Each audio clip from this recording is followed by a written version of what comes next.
faux miracle ou pur prodige. Nous vous proposons cette vidéo et nous avons besoin de votre réaction dans les commentaires. Suivons ensemble cette vidéo.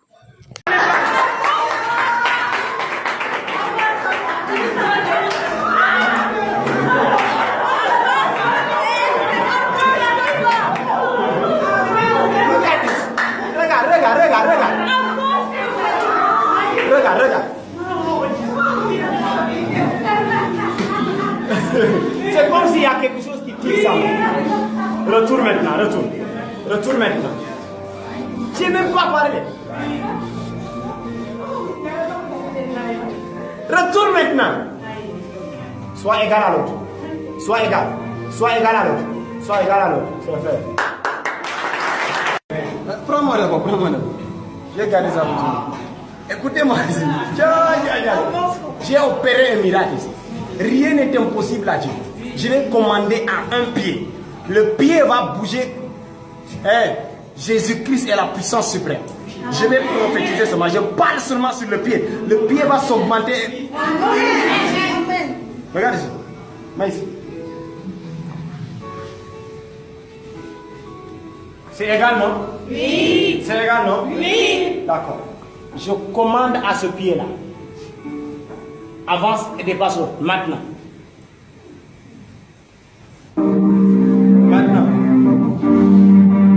Maintenant, au nom de Jésus-Christ. Suivez très bien, suivez. Ceux qui sont derrière, venez voir. Au nom de Jésus-Christ. Venez voir comment le pied va pousser. Et vous déplacez-vous. Je commande à ce pied, bouge. Avance.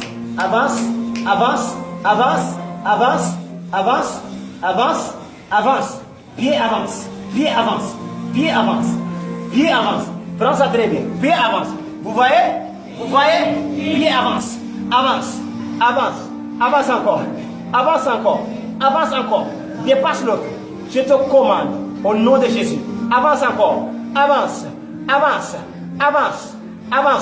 Pousse au nom de Jésus. Pousse au nom de Jésus. Je te commande de pousser.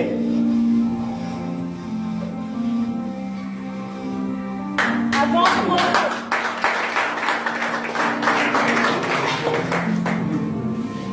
Retourne maintenant. Retourne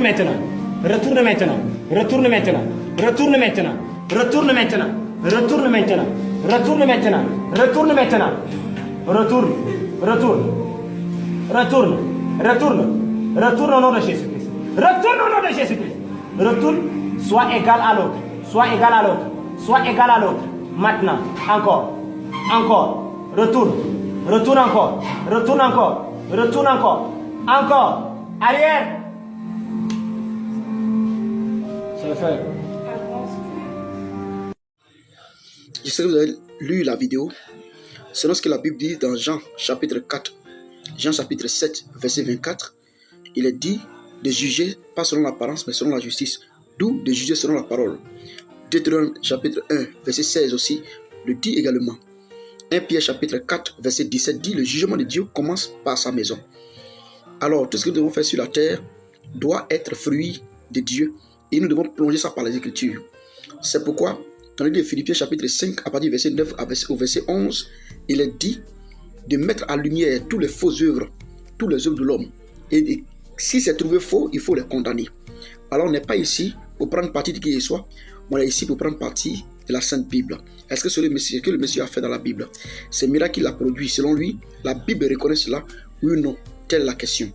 Alors, la Bible nous dit déjà, selon Matthieu chapitre 24, verset 11, par la bouche de Jésus appelé le Christ, qu'il y aura des prophètes qui vont venir sur la terre. Il n'y a d'abord pas de miracle tant qu'il n'y a pas un être humain. Ça ne veut pas dire que c'est les prophètes qui sont habilités à faire des miracles, non. Tout homme est habilité à faire des miracles une fois qu'il est envoyé de Dieu. Parce que quand on prend Jean chapitre 3, 34, 35, il est dit que celui que Dieu envoie, il lui donne son esprit sans mesure. Dieu te donne son esprit sans mesure. Alors il te remplit. Alors si Dieu remplit la personne qu'il envoie, c'est tout à fait normal que la personne puisse faire des pratiques venant de lui, Dieu. Parce que Paul dit, ce n'est plus moi qui vis, c'est le Christ qui vit en moi. Alors la personne qui a reçu l'esprit de Dieu, d'où la plénitude, ou soit son esprit sans mesure, va automatiquement prêcher ou donner les miracles sans mesure et sans faire autre chose. Alors Jésus-Christ nous interpelle aussi sur les faux prophètes, des faux ouvriers. Quand on prend le livre de 2 Corinthiens chapitre 11, 13, 15, on parle aussi des faux ouvriers qui allaient venir.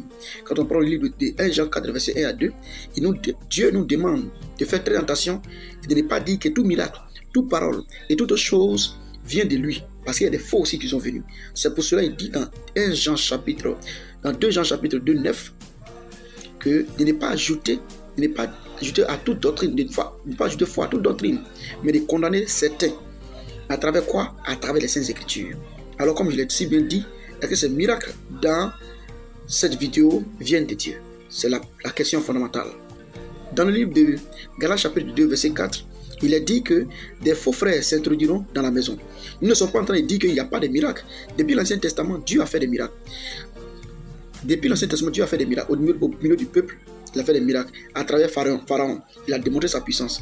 Et dès que la terre existera et qu'ils vont envoyer des hommes purs de Dieu, il va y avoir des miracles qui existeront. Alors, nous disons d'abord qu'il y a l'interpellation des fils de Dieu sur des faux envoyés. Le peuple périt par manque de connaissance. La connaissance est donnée par quelqu'un. Alors si la personne Dieu ne l'a pas envoyé, tu seras obligé de goûter à la mort ou même à l'enfer. C'est pourquoi il est dit de faire attention à ceux qui viendront. Quand on prend le livre de Actes chapitre 20, à partir du verset 29 à 30, il est dit, certains faux prophètes, certaines personnes, des faux serviteurs viendront, ils vont conduire plusieurs personnes derrière eux avec des faux miracles. Vous voyez, et des faux prodiges. Et quand on prend 2 Thessaloniciens chapitre 2, verset 9 à 10 à 11, Dieu aussi dit qu'ils viendront avec des faux prodiges, des faux miracles, pour conduire plusieurs personnes dans l'aveuglement. Parce que ces personnes même ont accepté et ils ont mis foi en ces trucs sans même vérifier les Écritures. Alors, on est d'accord qu'il y a des faux miracles. Maintenant, comment un miracle se produit? Le miracle se produit comment? Parce que tout le monde pense que celui qui est vraiment homme de Dieu doit faire des miracles. N'importe quoi faire des miracles. Et dans la vidéo, on a vu le monsieur, il dit qu'il tape la poitrine pour dire qu'il fait des miracles. Alors la question se pose, c'est que est-ce que les miracles viennent pour nuire à l'homme ou bien pour le bien-être de l'homme? Et à quelle occasion les miracles se produisent? Voilà la question. Le monsieur dans la vidéo a fait pousser la main d'une femme. Je réitère que la main de la femme n'a pas de problème à l'origine, je veux dire, dans la vidéo. Ça veut dire que sa main n'est pas cassée pour qu'il puisse faire pousser sa main. Sa main aussi n'est pas coupée pour qu'il puisse faire pousser sa main. Non. Mais sa main est intacte. Et lui, il dit, il va démontrer la puissance de Dieu en allongissant sa main ou son pied. Vous avez vu, vous tous. Le but du miracle est quoi? Vous voyez, tout miracle qui laisse en dehors la parole de Dieu est un faux miracle. Parce que les miracles sont faits à travers la parole. D'où c'est la parole qui confirme le miracle. Quand on prend Marc 16, verset 20, il est dit dans Marc 16, verset 20 que c'est la parole qui confirme le miracle. Alors quand quelqu'un vient vers toi et qui n'a pas la doctrine des apôtres et des prophètes, d'où ce que les apôtres ont enseigné, il n'a pas enseigné ça, qui fait un miracle devant toi, ce monsieur a fait un faux miracle. Si quelqu'un vient qui dit accepter de Dieu, qui n'a pas prêché comme les apôtres ont prêché, il vient de faire un faux miracle. D'où les miracles sont le fruit de la parole. Donc, quand un serviteur prêche la Bible, Dieu maintenant confirme qu'il l'a envoyé à travers les miracles. Marc 16, 20. Vous pouvez aussi voir dans Actes chapitre 15, au verset 12, combien de fois Dieu qui envoie les apôtres, les prophètes, a manifesté des miracles au milieu du peuple, des miracles incontestables. Quand on prend Acte 8, aussi 13, vous allez voir que les gens ont été d'abord attentifs à ce que disaient comment on appelle, les apôtres, y compris même Philippe. Avant que les miracles se produisent, ils ont écouté ce que Philippe disait. Il faut toujours, le message doit être prêché, la parole doit être véhiculée, et cette parole doit être authentique, conforme à la Sainte Bible. Dans le cas contraire, quels que soient les miracles qui vont être produits, ce sont des faux miracles. Il n'y a pas de miracle en dehors de la parole. Tout miracle qui vient en dehors de la parole est un faux miracle. Parce que dans Matthieu chapitre 7, verset 21, d'autres ont dit on a fait des miracles en ton nom. Il dit je ne vous connais pas. Donc si Dieu ne connaît pas que tu as fait un miracle en ton nom, c'est parce qu'en réalité, Dieu au commencement qui est la parole, il ne t'a pas envoyé selon la parole. C'est pourquoi ton miracle est déclaré comme faux. Parce que tout miracle respecte la parole. Et elle est l'accomplissement de la parole de Dieu. Alors la question se pose, quelle est l'utilité, le fait de faire pousser, allonger bras de quelqu'un ou bien pied de quelqu'un? Ça rime à quoi? Jésus appelle le Christ, comme prend Jean chapitre 16, il a dit qu'il a fait assez de miracles sur la terre. Et ces miracles qu'il a fait peuvent même remplir le ciel, parce qu'il ne peut pas contenir un livre. La question dont on se pose, tous ces miracles qui ont été faits par Jésus appelé le Christ, à quel moment il a fait pousser pied de quelqu'un, puis ça a été long que l'autre? Parce que quand on parle des miracles, le miracle vient pour faire du bien à quelqu'un, ou soit ça vient détruire l'autre adversaire. Mais à quel moment un miracle, on peut faire pousser pied de quelqu'un, et puis ça arrive, et on dit, il faut repartir. C'est ça qu'on appelle un esprit de python, selon Acte 16. C'est des faux miracles, ce n'est pas des miracles que Dieu reconnaît. C'est pourquoi tous les chrétiens doivent faire attention à ne pas comme on appelle, croire en tous ces miracles. Depuis l'Ancien Testament, depuis l'Ancien et le Nouveau Testament, des miracles ont été produits par des véritables serviteurs de Dieu. Et ces miracles ne viennent pas pour Seigneur des démonstrations. Ces démonstrations sont ici, c'est pour sa propre gloire. Parce qu'il tape la poitrine, il dit, je fais des miracles. Vous voyez, quand le Christ s'envoie, il t'envoie à faire des miracles pour aider. Vous voyez, le Christ, il est venu, il a fait pousser, il a donné la vue aux aveugles. Il a fait beaucoup de choses que même la médecine n'est pas contrariée. Donc, où la médecine s'arrête, quand la médecine ne peut plus t'aider, c'est là que viennent les produits, les miracles. On dit gloire à Dieu. Maintenant, le monsieur n'a pas promené au pied. La dame n'a pas promené au pied, ni au bras. Et tu fais pousser. Dans quel objectif? Pourquoi? Et il dit, Dieu peut tout faire. Dieu peut tout faire en quoi? En faisant quoi? En faisant faire pousser quelqu'un et ramener. Si oui, depuis quand? Depuis l'Ancien Testament. Quel exemple? Parce que ce qui est hier et aujourd'hui. La Bible dit ce qui est hier et aujourd'hui, il n'y a rien de nouveau sous le soleil. S'il n'y a rien de nouveau sous le soleil, c'est que forcément, depuis l'Ancien Testament, quelqu'un a fait pousser pied de quelqu'un, c'est 10 000 longs et petit. Pourtant, il n'y en a pas son verset. Ce qui Rémi a dit que ce monsieur, c'était un imposteur. C'est un imposteur. C'est pourquoi nous informons, nous prévenons, nous disons que aujourd'hui, plusieurs personnes courent derrière les miracles. Et la Bible dit qu'il y aura des faux miracles. Les gens ont laissé l'utilité de la parole. La doctrine qui sauve n'est plus prêchée, tout le monde court derrière la parole. Et quand même tu viens contre pour dénoncer certaines choses, on bloque nos Facebook, ou bien on est contre toi, on te traite de n'importe quoi. D'autres disent, mais allons prêcher l'évangile, au lieu de gagner l'exemple, tu t'attaches sur des choses. Pourtant, le peuple de Dieu périt par ces faux pasteurs-là, par ces faux hommes de Dieu-là. Et on vous interpelle sur ces choses. Il est préférable que vous veniez à la parole vraie. Vous changez de décision, vous quittez ces personnes-là. On ne connaît pas le prix de l'âme. On ne connaît pas le prix de l'âme. Et si ton âme est conduite par quelqu'un qui n'est pas de Dieu, il t'envoie en enfer. Hébreux chapitre 13 le dit, 13-17 le dit. Si quelqu'un te conduit, que la personne est un faux envoyé, vous partez en enfer. Il n'y a pas une histoire de dire non, moi je ne le suis pas. Ou bien moi, je fais ce qu'il dit, ne fais pas ce qu'il fait. Non. Quelqu'un qui te prêche, il tient ton âme en main. Et il va rendre compte devant Dieu demain.